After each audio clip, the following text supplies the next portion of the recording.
Bueno, pues continuando con el tema cero de conceptos generales, vamos a ver ahora los conceptos fundamentales de lo que es una reacción química y los parámetros que se manejan para poder entenderlas.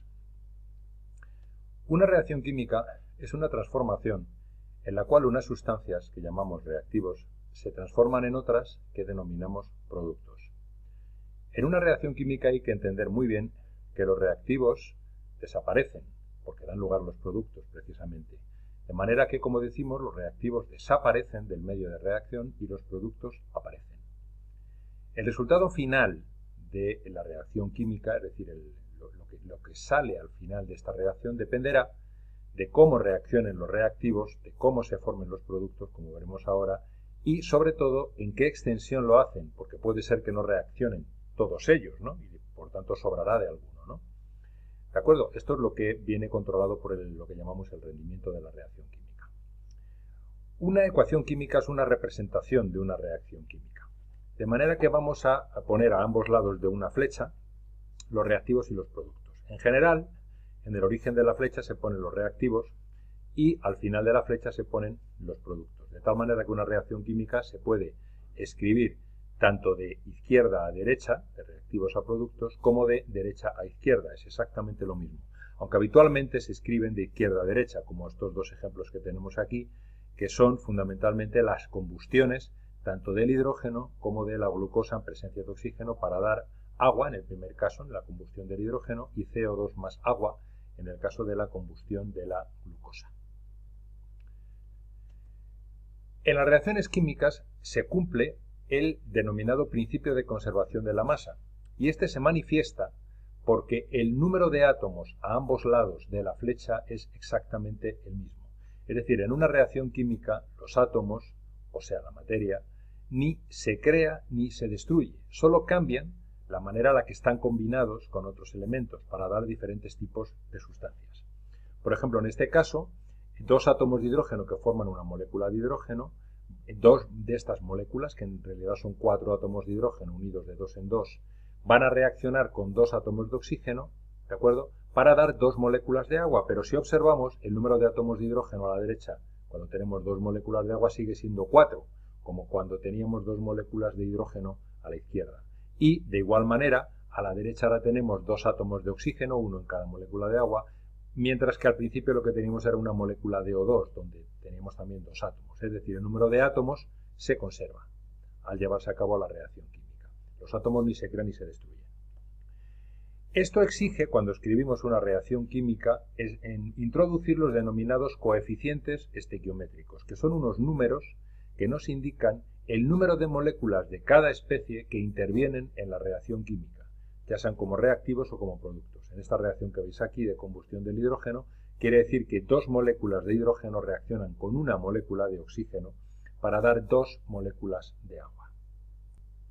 Bueno, en las reacciones químicas normalmente no se interpretan en base al número de moléculas, como hemos visto hace un momento, que intervienen en la reacción, sino más bien en base al número de gramos de cada sustancia que interviene, o ya veremos después también en base al número de moles. Por esa razón nos vamos a tener que meter en el mundo de las relaciones entre las masas que intervienen en la reacción química y la propia reacción, ¿no? Entonces vamos a definir lo que son las masas atómicas. La mayoría de los átomos se encuentran en la naturaleza en forma de mezclas isotópicas. Ya sabéis que los isótopos son átomos de un mismo elemento que tienen el mismo número de protones en el núcleo, es decir, el mismo número atómico, pero diferente número de neutrones en el núcleo, que es lo que llamamos N. La masa del átomo, dado que los electrones pesan muy poquito en relación con los neutrones y los protones, la masa del átomo, como digo, viene dada fundamentalmente por la masa de su núcleo, que evidentemente va a ser la suma de las masas de los protones más los neutrones. Y esto cambia en los isótopos, por eso tienen masas diferentes. Por ejemplo, en el isótopo 6,12 del carbono, donde tenemos 6 protones y 6 neutrones, este número que aparece aquí es el número másico, que es la suma del número atómico y el número de neutrones, número de protones más número de neutrones es el número másico y es el que está relacionado con la masa del núcleo y por tanto con la masa del átomo, ¿no? Como digo, en la masa del átomo de carbono o del núcleo de carbono 6,12, donde tenemos 6 protones y 6 neutrones, será 6 veces la masa del protón más 6 veces la masa del neutrón. En un isótopo de carbono 613 tenemos 6 protones, sigue siendo carbono, por supuesto, pero aquí tenemos 7 neutrones. Entonces su masa será 6 veces la masa del protón más 7 veces la masa del neutrón. Y en un átomo de carbono 614, donde tenemos un núcleo 614, tendremos 6 protones y 8 neutrones. Entonces su masa será la de 6 protones más 8 neutrones, como digo. Esta es la razón por la cual los diferentes isótopos tienen diferente masa, porque aparte de tener el mismo número atómico, tienen diferente número de neutrones y por tanto cambia su número másico. Se define la unidad de masa atómica, lo que llamamos UMA, como la 12ª parte de la masa del isótopo de carbono 612, que es el más abundante en la naturaleza. ¿De acuerdo? Así que la masa de uno de estos núcleos, y por ende aproximadamente la masa de uno de estos átomos, será de 12 UMAs. ¿De acuerdo? Dado que una UMA es la 12ª parte de la masa de este isótopo. Las masas que nosotros observamos, las masas atómicas que observamos en la tabla periódica, son una masa ponderada, una masa media, teniendo en cuenta todos los isótopos correspondientes del elemento, teniendo en cuenta la riqueza de cada uno de esos isótopos en la mezcla isotópica y teniendo en cuenta la masa de cada uno de ellos. De esta manera, la masa ponderada o la masa media de un átomo, que es la que aparece habitualmente en la tabla periódica, viene dada por la suma de las contribuciones de cada uno de los isótopos. Y estas contribuciones son la masa de cada uno de los isótopos multiplicado por su porcentaje de riqueza y dividido entre 100. Si sumamos todas ellas, nos aparecerá una masa fraccionaria correspondiente a la masa media, digamos, de ese elemento tal y como se encuentra en la naturaleza. Por ejemplo, tenemos aquí un problema que dice: el neón es una mezcla de 3 isótopos, 1020, 1021 y 1022. Tendrían cada uno de ellos 10 protones, 10 neutrones, 10 protones, 11 neutrones, 10 protones, 12 neutrones respectivamente.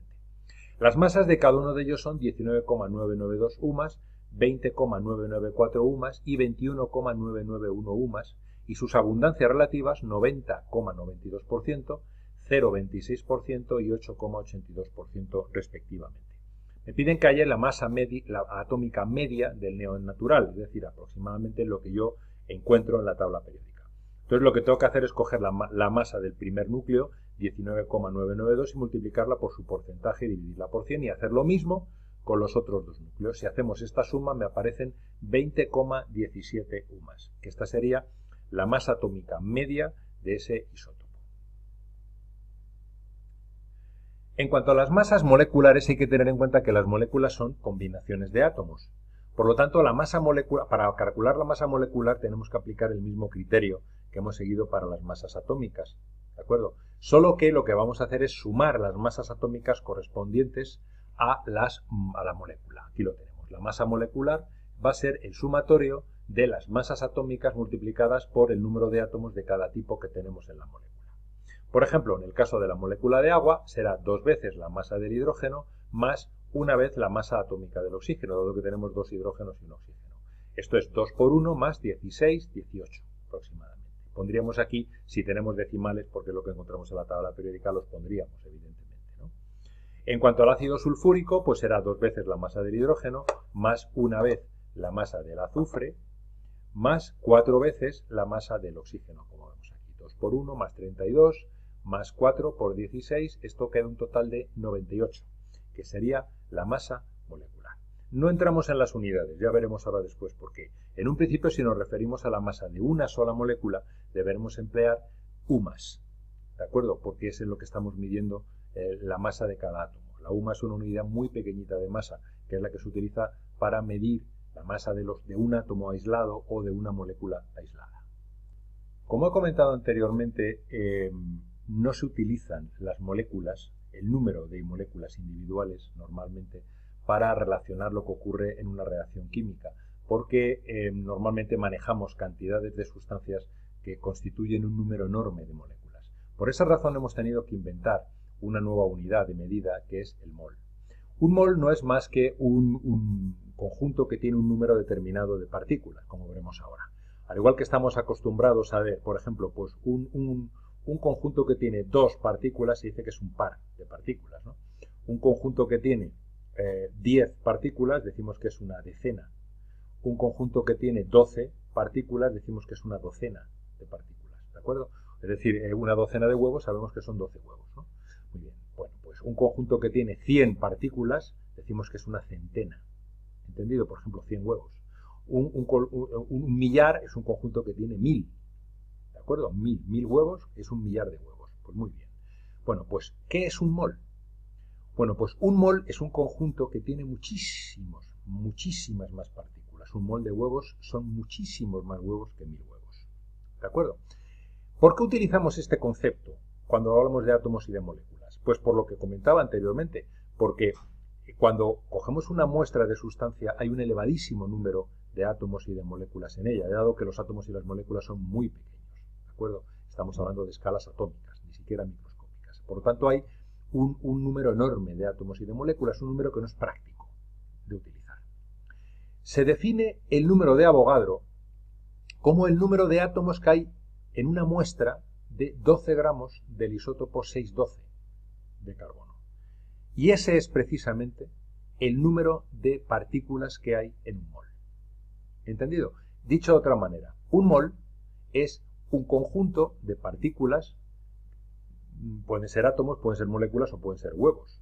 ¿De acuerdo? Es un conjunto que contiene el número de Avogadro de componentes. Por ejemplo, un mol de huevos es un conjunto que tiene 6,022 por 10 a la 23 huevos.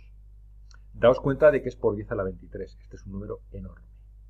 Se define en base al isótopo de carbono 612. Lo repito. Un mol es el número de átomos que hay en una muestra de 12 gramos del isótopo 612 de carbono, que es el más abundante en la naturaleza. Entonces aquí nos encontramos con una relación muy interesante, que es la relación entre el gramo y la UMA. ¿De acuerdo? En la relación entre el gramo, que es la unidad de masa que nosotros vamos a manejar habitualmente, y la UMA, que es la unidad de masa que se utiliza habitualmente para tratar con los átomos. Como hemos visto, la masa de un átomo de carbono 612 hemos definido que son 12 UMAs, precisamente, porque sabemos que una UMA es la 12ª parte de la masa de ese átomo, de ese núcleo, mejor dicho. Por lo tanto, la masa de ese átomo va a ser 12 UMAs. Bien, pero por otro lado, tal y como lo acabamos de definir, el concepto de mol, la masa de 6,022 por 10 a la 23 átomos, o sea, de un mol de carbono 612 son 12 gramos. ¿Qué implica esto? Si un átomo son 12 UMAs y un mol de átomos son 12 gramos, esto implica que un gramo tiene un mol de UMAs. Es decir, un gramo son 6,022 por 10 a la 23 UMAs. Esta es la relación que hay entre el gramo y la UMA. Así pues, y continuando con el concepto de mol, podríamos decir que en el caso de un elemento químico, un mol de un elemento es una muestra de este elemento que contiene 6,022 por 10 a la 23 átomos, en este caso, y que pesa exactamente su masa atómica expresada en gramos. A la masa de un mol de un elemento expresada en gramos también se la denomina atomogramo. Como ejemplos podríamos tener, por ejemplo, en el caso del sodio, cuyo peso atómico es 23, que si tenemos una muestra de 23 gramos de sodio, tendríamos un mol de sodio. Es decir, en estos 23 gramos de sodio vamos a tener 6,022 por 10 a la 23 átomos de sodio. De igual manera se podría aplicar este criterio al hierro, al hidrógeno, al azufre o a cualquier elemento teniendo en cuenta su correspondiente peso atómico expresado en gramos. Si nos vamos a sustancias formadas por varios átomos, a moléculas, diremos que un mol de una sustancia formada por moléculas es una muestra que contiene también 6,022 por 10 a la 23 moléculas y que pesa exactamente su masa molecular expresada en gramos, es decir, la que resulta de sumar todos los pesos atómicos de los átomos que las contienen. Por ejemplo, en el caso del agua, cuya fórmula es H2O, su peso molecular es de 18 gramos.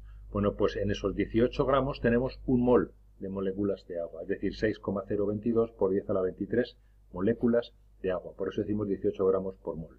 En el caso del ácido sulfúrico 98, en el caso del ácido nítrico 63 o en el caso de la glucosa, por ejemplo, 180 gramos. En 180 gramos de glucosa tendremos un mol de moléculas de glucosa, es decir, 6,022 por 10 a la 23. ¿De acuerdo? La masa de un mol coincide entonces con las masas atómicas o con las masas moleculares expresadas en gramos. ¿De acuerdo? Si se trata de elementos o de moléculas.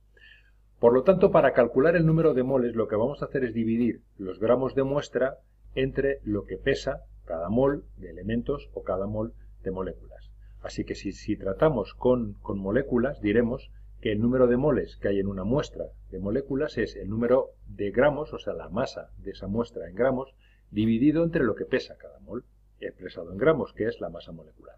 En el caso de los elementos haremos lo mismo. Es decir, diremos la masa expresada en gramos dividido entre la masa atómica del elemento es lo que me va a dar el número de moles de ese elemento que hay en la muestra.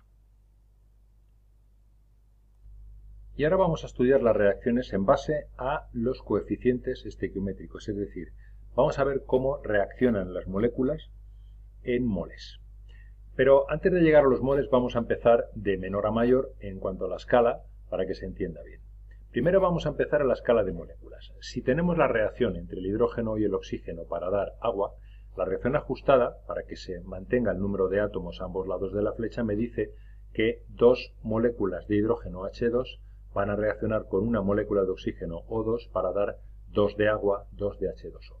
Si lo ejemplificamos de alguna manera, de una forma gráfica, podremos decir que dos moléculas de hidrógeno, H2, 1 y 2, reaccionarían con una de oxígeno, O2, para dar, combinándose convenientemente, 2 de agua, donde tenemos H2O. ¿De acuerdo? Esto es a escala de moléculas simples. Dos moléculas reaccionan con una molécula para dar 2 moléculas de agua.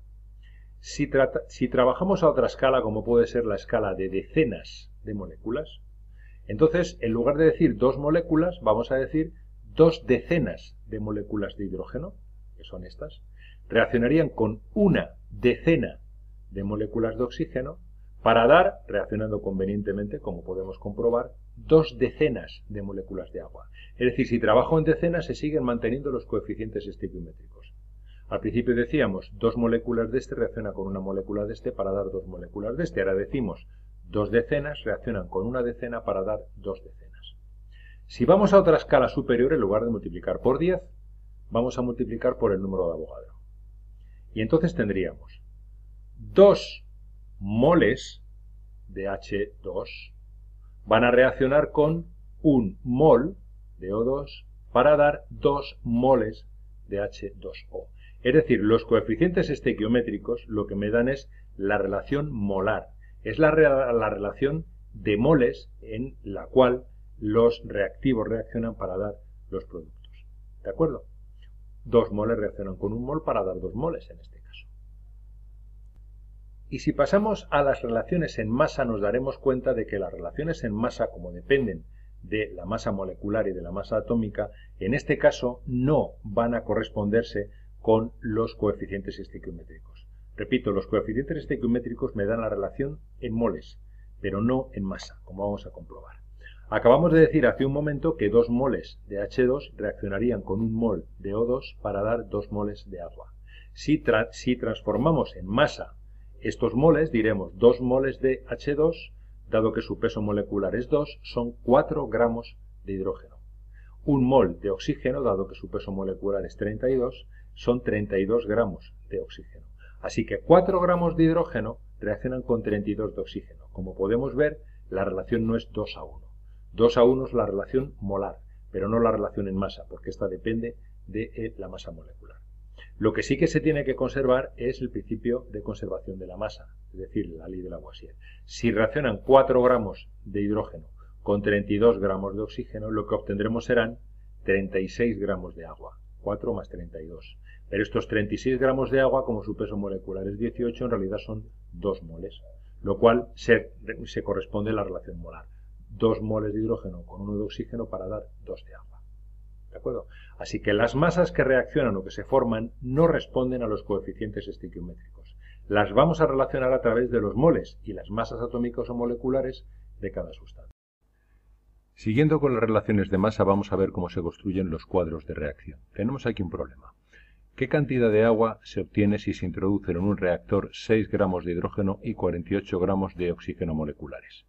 Bien, planteamos la reacción y la ajustamos con los correspondientes coeficientes estequiométricos para que nos queden el mismo número de átomos de cada tipo a un lado y a otro de la flecha. Ya la tenemos ajustada. 2 de hidrógeno reaccionarán con 1 de oxígeno para dar 2 de agua. Las relaciones estas hemos visto que son relaciones molares, no son relaciones en masa, y a mí lo que me darán el problema son las masas precisamente. Así que lo primero que haremos será establecer la relación estequiométrica, que sabemos que es 2:1:2. Es decir, a partir del hidrógeno obtendremos la mitad de moles de oxígeno y se formará el mismo número de moles de agua que de hidrógeno ha reaccionado, o el doble de moles de agua de los de oxígeno que reaccionan, 1:2. El peso molecular de cada una de estas sustancias es 2 por parte del hidrógeno, 32 por parte del oxígeno molecular y 18 por parte del agua. Estos son los pesos moleculares. ¿Qué cantidad inicial tengo? Según el problema tengo 6 gramos de hidrógeno y 48 de oxígeno. Bien, es lo que pongo. Pero estas cantidades con masa a mí no me sirven para establecer la relación estequiométrica. Tengo que pasarlo a moles. Entonces, en moles, los moles los obtendremos dividiendo, como hemos visto, la masa entre el peso molecular. En este caso, 6 entre 2 son 3 moles de hidrógeno, 48 entre 32, 1,5 moles de oxígeno. ¿Qué cantidad reaccionará? Bueno, esto podemos verlo tanto en relación con el hidrógeno como con el oxígeno. Aquí lo he hecho en relación con el hidrógeno. Si 2 moles de hidrógeno reaccionan con 1 de oxígeno, entonces 3 moles de hidrógeno, que es lo que tengo, porque tengo 6 gramos, son 3 moles, reaccionarán con la mitad. De oxígeno reaccionarán con 1,5 de oxígeno, para producir 3 moles de agua, porque se van a producir los mismos moles de agua que de hidrógeno han reaccionado, o el doble de número de moles de agua que de oxígeno han reaccionado. ¿De acuerdo? A partir de este momento diremos qué cantidad de agua se ha formado. Pues se habrá formado 3 moles por 18, que es su peso molecular. Tendremos 54 gramos formados. ¿Qué composición tendré al final? Al final lo que tendré será de hidrógeno y de oxígeno, no me quedará nada porque han reaccionado entre sí mutuamente y estaban en cantidad, decimos, estequiométrica, es decir, en la cantidad en la que se tienen que relacionar para hacer esta reacción. Luego no queda nada de ellos. Lo único que tengo al final de esta reacción son los 54 gramos de agua. En el ejemplo anterior hemos visto que los dos reactivos estaban en unas cantidades que respondían exactamente a lo que me decía la estequiometría de la reacción. Sin embargo, esto no siempre ocurre así. Y hay que introducir un factor importante como es el del reactivo limitante. El reactivo limitante es el que se encuentra en menor cantidad que la indicada por la estequiometría de la reacción. Todos los demás reactivos se encuentran en exceso, ¿de acuerdo? Porque va a haber más de lo que debería haber, teniendo en cuenta lo que hemos puesto del reactivo limitante. Según hemos visto anteriormente, cuando los reactivos se encuentran en las cantidades indicadas por la estequiometría del proceso, decimos que están en cantidades estequiométricas. En este caso no hay reactivo limitante. Sencillamente se gastan todos los reactivos para dar productos. Las cantidades de productos consumidas y de reactivos consumidas y de productos formadas deben referirse siempre a la cantidad de reactivo limitante que tenemos cuando existe el reactivo limitante, debido a que cuando reaccione todo el reactivo limitante, la reacción ya se para, ya no puede seguir reaccionando si ya no hay más reactivo limitante, con lo cual, aunque sobren los reactivos que están en exceso, ya no se me van a formar más productos. Es decir, repito, las cantidades de productos que se van a formar se van a tener que relacionar siempre con el reactivo limitante. Vamos a ver otro ejemplo. En este caso dice, ¿qué cantidad de agua se obtiene si se introduce en un reactor 6 gramos de hidrógeno y 40 gramos de oxígeno moleculares? La reacción es la misma que hemos visto antes, la relación estequiométrica sigue siendo 2:1:2, el peso molecular 2, 32, 18, pero ahora estoy poniendo 6 gramos de hidrógeno y 40 gramos de oxígeno. Esto significa, en moles, que estoy poniendo 3 moles de hidrógeno, 6 entre 2, y estoy poniendo 1,25 moles de oxígeno, 40 dividido entre 32. Aquí la relación no es la estequiométrica, porque la relación estequiométrica en teoría debería ser para 3 moles de hidrógeno, debería reaccionar con la mitad, 1,5. Sin embargo, no tengo 1,5 de oxígeno, tengo 1,25. Esto significa que el oxígeno es el reactivo limitante. Me va a sobrar hidrógeno, pero el oxígeno es el reactivo limitante, porque es del que tengo menos cantidad de la que me exigiría la estequiometría de la reacción. Repito, para 3 moles de hidrógeno necesitaríamos 1,5 moles de oxígeno, y no tengo 1,5 moles de oxígeno, tengo 1,25 porque únicamente tengo 40 gramos. ¿Entendido? Así que el oxígeno es el reactivo limitante. Y toda el agua que se me vaya a formar la tengo que referir al reactivo limitante, como veremos ahora. En este caso, como veis, estábamos diciendo que tenemos 3 moles y 1,25 no están en relación estequiométrica. El oxígeno, como hemos visto, es el reactivo limitante. Así que a partir de ahora, todo lo vamos a referir al reactivo limitante. Si tengo 1,25 de oxígeno, se me van a formar el doble, 1 a 2, se me va a formar a partir de 1,25, 2,5 moles de agua. ¿De acuerdo? 2,5 moles de agua serán los moles de producto que se me van a formar. Pero no me va a reaccionar todo el hidrógeno. Solo me va a reaccionar el hidrógeno correspondiente al oxígeno que tengo. Luego me va a reaccionar el doble, 2 a 1 también. De 1 a 2, de 1,25 a 2,5. Es decir, yo he puesto 3 moles de hidrógeno, pero solo me reaccionan 2,5. ¿Qué implica esto? Que al final tengo hidrógeno sobrante. Oxígeno no, porque el oxígeno es el reactivo limitante y se gasta todo.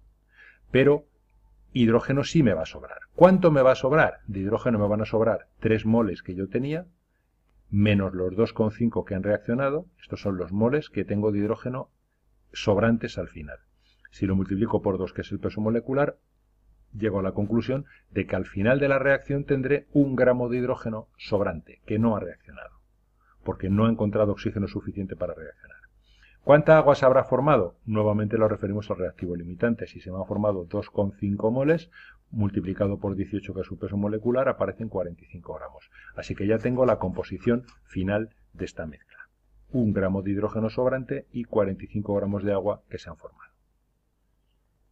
Y vamos a ver ya el último parámetro importante a la hora de establecer las relaciones en masa, que es el rendimiento de un proceso químico. Normalmente, si no se indica lo contrario, las reacciones se dice que son cuantitativas, es decir, transcurren con un 100% de rendimiento, transformándose todo el reactivo limitante, como hemos visto hace un momento. Esto no es lo que ocurre habitualmente, porque normalmente no se consume todo el reactivo limitante, siempre hay alguna pérdida. ¿De acuerdo? Entonces, hablamos del rendimiento de una reacción química como el porcentaje de la cantidad de reactivo limitante que reacciona o de los productos que se forman. ¿De acuerdo? Se puede calcular tanto frente a los reactivos como frente a los productos. Si se calcula frente a los reactivos, que sería el reactivo limitante, es la cantidad que ha reaccionado en realidad el reactivo limitante dividido entre la cantidad que debería haber reaccionado si hubiera ido al 100% y multiplicado por 100. Si, esto es lo más frecuente, si lo referimos a los productos, sería la cantidad obtenida real de producto dividido entre la cantidad que deberíamos haber obtenido si hubiera reaccionado todo. ¿De acuerdo? Bien, vamos a ver dos problemas para ilustrar este concepto. Dice, ¿qué cantidad de agua se obtiene si se introducen en un reactor 6 gramos de hidrógeno y 40 de oxígeno moleculares si el rendimiento es del 80%? ¿Y qué cantidades quedan de reactivos al final del proceso? Bueno, al principio tenemos lo que ya hemos visto anteriormente, las relaciones estequiométricas 2 a 1 a 2, los pesos moleculares 2, 32, 18, la cantidad inicial 6, 40, 6 gramos de hidrógeno, 40 gramos de oxígeno, lo paso a moles, 6 entre 2, 3 moles de hidrógeno, 40 entre 32, 1,25.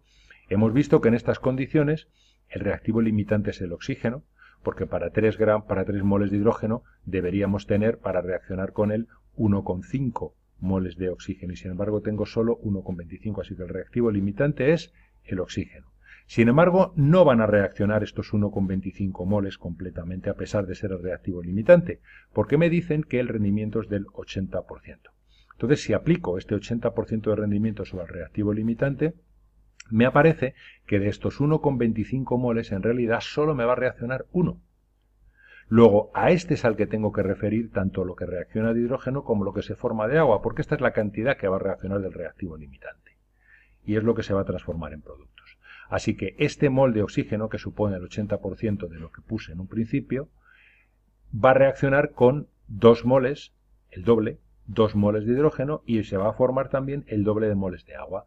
Así que a partir de este momento ya sé cuál es la composición final, porque yo puse 3 moles de hidrógeno, me han reaccionado 2 nada más, así que me sobra 1 mol de hidrógeno, teniendo en cuenta que el rendimiento es del 80%. Si lo multiplico por el peso molecular, tengo 2 gramos de hidrógeno sobrantes. Pero ahora me va a sobrar oxígeno también, a pesar de ser el reactivo limitante, porque yo puse 1,25 moles y solo me reacciona 1. Es decir, me va a sobrar el 20% del oxígeno que puse.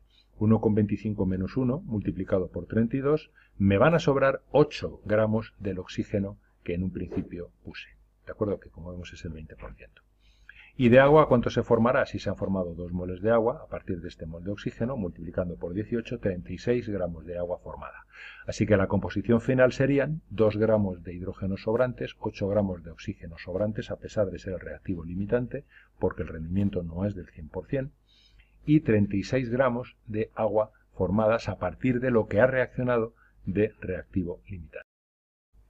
Y ya para terminar con las relaciones de masa y con el rendimiento de un proceso químico, vamos a ver otro ejemplo en el cual me dicen cuál es el rendimiento de la reacción si se introducen en un reactor 6 gramos de hidrógeno y 40 gramos de oxígeno moleculares, obteniéndose 30 gramos de agua como producto. Nuevamente tenemos la reacción que la tenemos que ajustar, ¿de acuerdo? Para obtener la relación estequiométrica, 2 de hidrógeno a 1 de oxígeno para formar 2 de agua. Los pesos moleculares, nuevamente 2, 32, 18.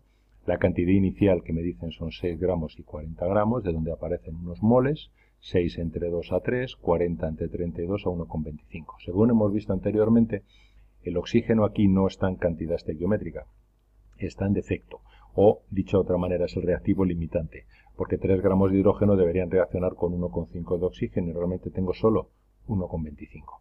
Esto significa que, en teoría de oxígeno debería reaccionar 1,25, en teoría si el rendimiento fuera del 100%, debería reaccionar 1,25 con 2,5 con el doble de hidrógeno para dar 2,5 de agua. Estos 2,5 de agua multiplicando por el peso molecular que es 18 serían 45 gramos. Esta sería la cantidad teórica que yo debería obtener de agua en base a un reactivo limitante de oxígeno con 1,25 moles. Sin embargo, sé que no obtengo 45. Según me dicen en el enunciado, obtengo solo 36. Esto implica que tengo un rendimiento del 36 partido por 45 y por 100 del 80%. O dicho de otra manera, solo ha reaccionado el 80% de estos 1,25 moles del reactivo limitante para dar agua. El resto no ha reaccionado y está presente al final de la mesa.